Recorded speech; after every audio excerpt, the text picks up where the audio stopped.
ولادي بيرنوا عليا وبيقولوا لي يا ماما احنا عازمين اصحابنا على الاكله دي عندنا في البيت اطلبوها لنا من بره على ما نيجي.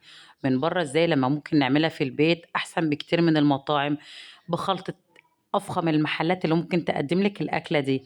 تعالوا بسرعه نشوف ممكن نعملها ازاي بطريقه حلوه جميله جدا وتطلع معانا بالشكل ده كده ومقرمشه من بره وحاجه ما فيش بعد كده. نسمي الله كده ونصلي على الرسول، اللهم صل وسلم وبارك على سيدنا محمد وعلى اله وصحبه اجمعين. وتعالوا نشوف ممكن نعملها إزاي أحسن من المطاعم ألف مرة.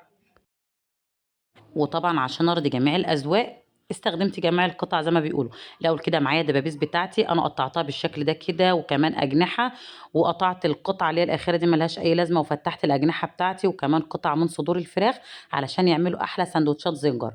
طبعًا الفراخ بتاعتي دي مغسولة كويس جدًا وكمان منقوعة في محلول نقع الطيور ومشطوفة كويس زي ما أنتم شفتوها كده بقت جميلة جدًا.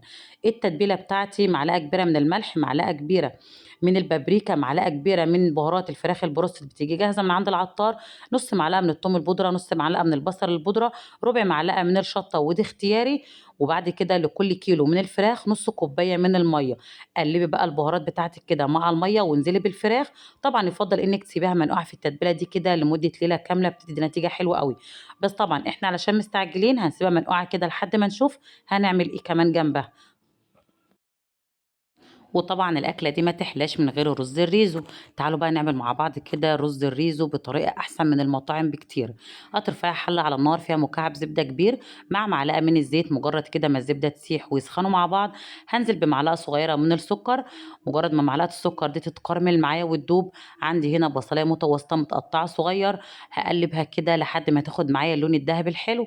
البهارات بتاعتي ملح وبابريكا وتوم بودرة وبصل بودرة وكاري وكركم ومكعب مرق.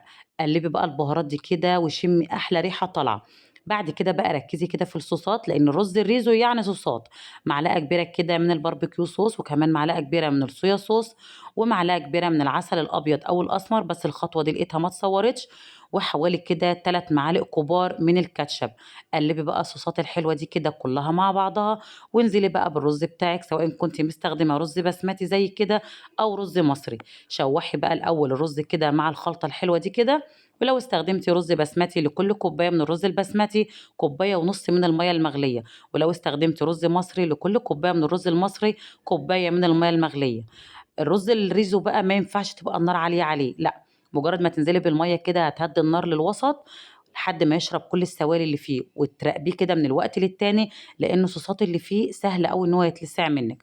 مجرد ما يتشرب المَيّة بتاعتِك بالشكل ده كده، هدّي النار على أهدى حاجة موجودة عندِك، وسيبيه بقى لحد ما يستوي ويكمّل تسويته تسوية كاملة. نسيب بقى الرز بتاعنا كده يستوي براحته ونرجع للفراخ بتاعتنا. زي ما قُلت لِك طبعًا يُفضّل إنِّك تسيبيها منقوعة في التتبيلة دي كده لمدة ليلة أو 3 أو 4 ساعات. طبعًا أنا ما كانش عندي وقت فسِبتها لحد ما جهّزنا الرز. نيجي بقى للطبقة الخارجية للفراخ بتاعتنا أو الطبقة الcrunch لطبقة الفراخ. عندي نُص كيلو من الدقيق هانزل عليه بنُص كوباية من النشا، نفس البهارات اللي تبّلنا بيها الفراخ هنتبّل بيها الدقيق والنشا، بس حاجة بسيطة كده من الملح والفلفل والبابريكا وكمان التوم البودرة والبصل البودرة ونُص معلقة من الكركم عشان تدّي الفراخ بتاعتنا لون حلو. ونكون مجهّزين كده جنبها طبق فيه مَيّة باردة، يُفضّل طبعًا يكون فيها قطع من التلج.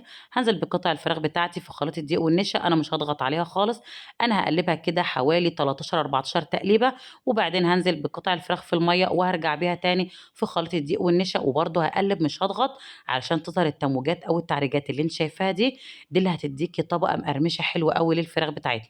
هانزل بقطع الفراخ بتاعتي في خليط الدقيق والنشا، وبعدين هانزل بيها في المَيّة وهارجّعها تاني في خليط الدقيق والنشا، وزي ما اتفقنا مش هاضغط خالص، أنا هاقلّب بس عشان تاخدي النتيجة دي. التعريجات دي هتدّيكِ طبقة مقرمشة حلوة أوي للفراخ. بعد كده بقى ترفعي حلة على نار فيها زيت غزير ويكون سخن، وهانزل بقطع الفراخ بتاعتي وما تنزليش بقطع كتير، 3 قطع حلوين أوي. في الأول كده على نار عالية لمدة دقيقة وبعدين هاهدّي النار الوسط وهاغطّي بقى الحاجة اللي باقلي فيها وهاسيبها معايا كده من 14 ل15 دقيقة. هتبقى معاكِ بالشكل ده كده، واخدة لون حلو وكمان متأكدة إنها مستوية.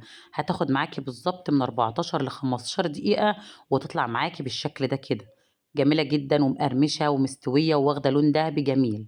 هاكمّل بنفس الطريقة. هتنزلي بقطع الفراخ بتاعتك، وزي ما قلت لك ما تزوديش كتير في الحاجه اللي انت بتقلي فيها، اقلي 3 قطع ب3 قطع كده، او على قد الحاجه اللي انت بتقلي فيها. في الاول كده على نار عاليه، وبعد كده هنهدي النار وغطي، وزي ما قلت لك سيبيها بقى من 14 ل 15 دقيقه. متهيأ لي ما فيش أحسن من كده. أكلات المطاعم في البيت أحسن بكتير من برّه. طريقة جميلة جدًا هتعجبكم، وكمان قدّمت لهم بقى وعملت لهم صوص جبنة. صوص الجبنة ده معمول في البيت، اللي عاوز الطريقة يكتب لي في الكومنتات وأنا أنزّل له فيديو الطريقة. متهيأ لي يعني مش هيجيبوا من برّه أحسن من كده، مقرمشة من برّه ومستوية والطعم حكاية، والرز ريزو بقى طعمه في حتة تانية خالص. أكل المطاعم ممكن نعمله في البيت وأحسن بكتير من المطاعم. مستنياكم بقى تجربوه وتكتبوا لي رأيكم في الكومنتات. وقبل أي حاجة طبعًا ما ننساش نصلّي على الرسول. اللهم صل وسلم وبارك على سيدنا محمد وعلى آله وصحبه أجمعين.